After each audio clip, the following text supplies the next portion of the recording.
Non veg சமையல் சொந்தங்களுக்கு வணக்கம். இன்றைக்கி மெட்ராஸ் ஸ்டைலில் ஒரு சிக்கன் 65 செய்ய போகிறோம். இந்த சிக்கன் 65ல் என்ன ஸ்பெஷல் அப்படின்னா, நார்மலாக நம்ம வீட்டில் 65 செய்யும்போது வெளியில் மொறுமொறுன்னு இருக்கும், உள்ளே சாஃப்டாக இருக்கும். ஆனால் கடைகளில் வாங்கும்போது வெளியிலையுமே பார்த்தீங்கன்னா நல்லா சாஃப்டாக மிதுக்குன்னு இருக்கும். அந்த ஒரு மெத்தட் எப்படி செய்கிறாங்க அப்படிங்கிறத இன்றைக்கி வீடியோவில் பார்க்க போகிறோம். மிஸ் பண்ணிடாமல் வீடியோவை முழுமையாக பாருங்கள். வணக்கம். நீங்கள் நான்வெஜ் சமையலில் மெட்ராஸ் ஸ்டைலில் சிக்கன் 65 தான் பார்க்க போகிறோம். செம்மையாக பார்க்க போகிறோம், டிஃப்ரெண்ட்டாக பார்க்க போகிறோம், எக்ஸலண்ட்டாக பார்க்க போகிறோம். அதுக்கு நம்ம இன்றைக்கி ஒரு 3/4 கிலோ சிக்கன், அதாவது எலும்பு கறியும் சேர்ந்த மாதிரி நம்ம ஒரு 3/4 கிலோ வாங்கிட்டு நல்லா 2-3 தடவை கழுவிட்டு தண்ணி இல்லாமல் சுண்டை பிழிஞ்சு அந்த கறியை மட்டும் எடுத்து வச்சுருக்கோம். அந்த சிக்கன் துண்டுகள் இந்த மாதிரி இருக்கணும், ரொம்பையும் பெருசாக இல்லாமல் இந்த அளவுக்கு மீடியமான சைஸில் இருக்கணும். இதை விட சிறுசாக இருந்தாலும் இருக்கலாம், ஆனால் இதை விட பெருசாக வேண்டாம். இப்போ எல்லாத்தையும் நல்லா ரெடியாக எடுத்து வச்சுருக்கோம். தூளுப்பு ஒரு 1/2 டீஸ்பூனு, மஞ்சள் தூள் ஒரு 1/4 டீஸ்பூனு, மிளகுத்தூள் ஒரு 1/2 teaspoon, 1 teaspoon Kashmir chilli powder, அடுத்து சிக்கன் 65 மசாலா ஒரு 2 டீஸ்பூனு, இஞ்சி பூண்டு பேஸ்ட்டு 1 2 3 டீஸ்பூனு இஞ்சி பூண்டு பேஸ்ட்டு. கொஞ்சம் தூக்கலாக இருந்தால் நல்லாயிருக்கும். கருவேப்பிலை ஒரு கொத்து கருவேப்பிலையை நல்லா பொடுசாக வெட்டி வச்சுருக்கோம், அதையும் நம்ம உள்ளே சேர்த்துடலாம். அடுத்து மல்லித்தலை இலையாக எடுத்து நல்லா ஒரு 5 விரலளவு நல்லா பொடுசாக கட் பண்ணி வச்சுருக்கோம், அதையும் நம்ம உள்ளே சேர்த்துடலாம். புதினா ஒரு 5 இலையை மட்டும் எடுத்து பொடுசாக கட் பண்ணி வச்சுருக்கோம், அதையும் நம்ம உள்ளே சேர்த்துடலாம். தயிர் ஒரு 50 ml, அதையும் நம்ம உள்ளே சேர்த்துடலாம். எலுமிச்சம்பழம் ஒரு 1/4 வாசி எடுத்துட்டு அப்படி லேசாக பிழிஞ்சு விட்டுருங்க, அவ்வளோதான். ரொம்பையும் சுண்டை பிழிய வேண்டாம், லேசாக மட்டும் பிழிஞ்சு விடுங்க. அது எவ்வளோ சாறு வருதோ அதுவே போதும். இப்போ எல்லா மசாலும் சேர்த்தாச்சு, சேர்த்துட்டு நல்லா பிசைஞ்சு விடுங்க. நீங்கள் இந்த சைடில் ஒரு சிக்கன் 65 செய்யும்போது அவ்வளவு செம்மையாகவும் அவ்வளோ சூப்பராகவும் ரொம்ப ஈஸியாகவும் கரெக்டாக கச்சிதமாக இருக்கும். இப்போ நல்லா பிசைஞ்சு விடுங்க. இது நமக்கு 1 மணி நேரம் நல்லா குறையாமல் ஊறணும். 1 மணி நேரம் நல்லா ஊறணும் இந்த மசாலாவில். அப்படி நல்லா ஒரு மூடி போட்டு ஊற வச்சுக்கலாம். சிக்கனில் மசாலா சேர்த்து நல்லா 1 மணி நேரம் நல்லா ஊறிடுச்சு. நல்லா ஊறி வந்த பிறகு மைதா மாவு 2 டேபிள் ஸ்பூனு. இந்த இடத்துல தான் நம்ம மாவே சேர்க்கணும். நீங்கள் முன்னக்கூடி நம்ம வழக்கமாக முன்னக்கூடி எல்லாத்தையும் சேர்த்து ஊற வச்சுருவோம். ஆனால் இந்த சிக்கன் 65 செய்யும்போது மாவை இந்த இடத்துல தான் நம்ம சேர்க்கணும், அப்போ தான் கரெக்டாக இருக்கும். இது 2 டேபிள் ஸ்பூன் மைதா மாவு, 2 டேபிள் ஸ்பூன் கடலை மாவு. இப்போ மாவை சேர்த்துட்டு இப்போ மறுபடியும் ஒரு தடவை பிசைஞ்சு விடணும்.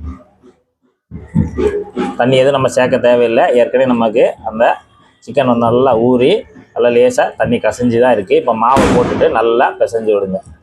மாவு கம்மியான அளவில் தான் இருக்கணும், நம்ம சொன்ன அளவில் இருக்கணும், அப்போ தான் கரெக்டாக இருக்கும். இல்லைன்னா நமக்கு அந்த 65 எப்படி இருக்கும்னா ஒரு லேயராக ஒட்டிகிட்டு இருக்கும், பஜ்ஜி மாதிரி இருக்கும். அந்த மாதிரி இருக்கக்கூடாது. அதனால் கரெக்டாக குறைந்த அளவில் மாவு போட்டு நல்லா மசாலாவோடு போட்டு நல்லா இந்த மாதிரி பிசைஞ்சு விடுங்க. மாவு போட்டு நல்லா பிசைஞ்சு வச்சாச்சு. இது அப்படியே இருக்கட்டும். இருக்கிற பொரிக்கிற பக்குவம் ஒன்று இருக்குது, வாங்க அதை பார்ப்போம். இப்போ நம்ம சிக்கன் பொரிக்க போகிறோம். அதுக்கு நம்ம இன்றைக்கி பேனில் தான் எடுத்துருக்கோம். நீங்கள் கடாயி இந்த மாதிரி எதனாலும் கூட எடுத்துக்கலாம். எடுத்துகிட்டு தேவையான அளவு எண்ணெய் சேர்த்துக்கோங்க. எண்ணெயோட சூடு நல்லா சூடாகிடணும். அதேமாதிரி நல்லா சூடான உடனே அடுப்பை மீடியத்தில் வச்சுக்கோங்க, சரியாக இருக்கும். இப்போ நமக்கு எண்ணெய் சூடு சரியான அளவில் இருக்குது. இப்போ நம்ம கலந்து வச்சுருக்கக்கூடிய அந்த சிக்கன் துண்டுகளை ஒன்று ஒன்றா எடுத்து மெதுவாக எண்ணெயில் சேர்த்துருங்க.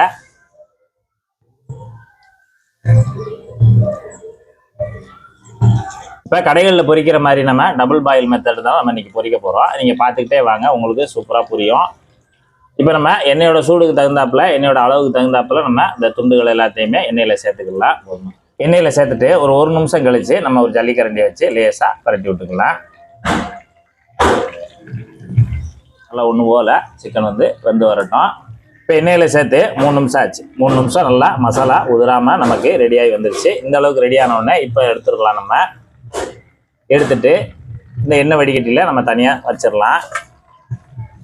இப்போ நமக்கு இந்த சிக்கன் இன்னும் முழுசாக வேகலை, அரை வேக்காடு தான் வெந்திருக்கு. இந்த அரை வேக்காடு சமயத்தில் நம்ம தனியாக எடுத்து இந்த மாதிரி தனியாக எண்ணெய் வடிகிறதில் தனியாக வச்சுருங்க.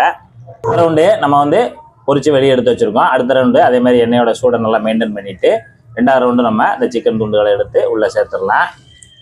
இப்போ நம்ம 2வது ரவுண்டு சேர்த்துட்டோம். 2வது ரவுண்டு சேர்த்து ஒரு 3 நிமிஷம் நல்லா கலந்து விட்டு வெந்து வரட்டும். இப்படி நம்மகிட்ட இருக்கக்கூடிய அந்த சிக்கன் துண்டுகள் எல்லாத்தையுமே நம்ம முதல் பாயிலாக 3 நிமிஷம் வேக வச்சுட்டு தனியாக நம்ம அந்த இதில் எடுத்து வச்சிடலாம். எல்லா சிக்கனையும் நம்ம ஒரு 3 நிமிஷம் முதல் வேக்காடு போட்டு எடுத்து தட்டில் வச்சுருக்கோம். இப்போ மறுபடியும் 2வது வேக்காடு கொடுக்கணும். 2வது வேக்காடு கொடுக்கறதுக்கு இதிலிருந்து கொஞ்சம் கொஞ்சமாக எடுத்துக்கலாம், அதாவது தேவை தகுந்தாப்பில் எடுத்துக்கலாம். கொஞ்சமாக எடுத்துகிட்டு மறுபடி எண்ணெயோட மீடியமான ஹீட்டில் நம்ம இந்த மறுபடி சிக்கனை உள்ளே சேர்க்குறோம். இதான் டபுள் பாயில். இந்த மாதிரி பண்ணும்போது சாப்பிட செம்மையாக இருக்கும், உள்ள வரைக்கும் நல்லா மாவாக இருக்கும். அந்த அளவுக்கு டேஸ்ட் நல்லா அருமையாக இருக்கும். இப்போ ரெண்டாவது உள்ளே சேர்த்துட்டு நல்லா கலந்து விடுங்க. இப்போ நம்ம ரெண்டாவது வேக்காடு கொடுத்து ஒரு 3 நிமிஷம் ரெண்டாவது வேக்காடு கொடுத்து எடுத்துட்டோம்னா சூப்பராக ரெடி ஆயிரும். நல்லா இந்த அளவுக்கு நல்லா அருமையாக ரெடி ஆயிரும். இப்போ இதை எடுத்துடலாம். இதே போல் நம்ம முதல் வேக்காடு எடுத்து வச்சிருக்கோம்ல, அதை ரெண்டாவது வேக்காடுக்கு ஒரு 3 நிமிஷம் மட்டும் எண்ணெயில் போட்டு நல்லா பொரிச்சு எடுத்துருங்க. சூப்பராக வந்து அருமையாக இருக்கு.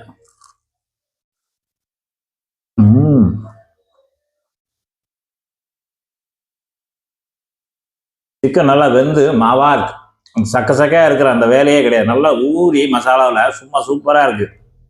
இதே போல் இதே மெத்தடில் நீங்களும் ஒரு சூப்பரான சிக்கன் 65 செய்து சாப்பிட்டு பார்த்துட்டு எப்படி வந்தன்றதை மறக்காம கமெண்ட்ல சொல்லுங்க. நன்றி, வணக்கம்.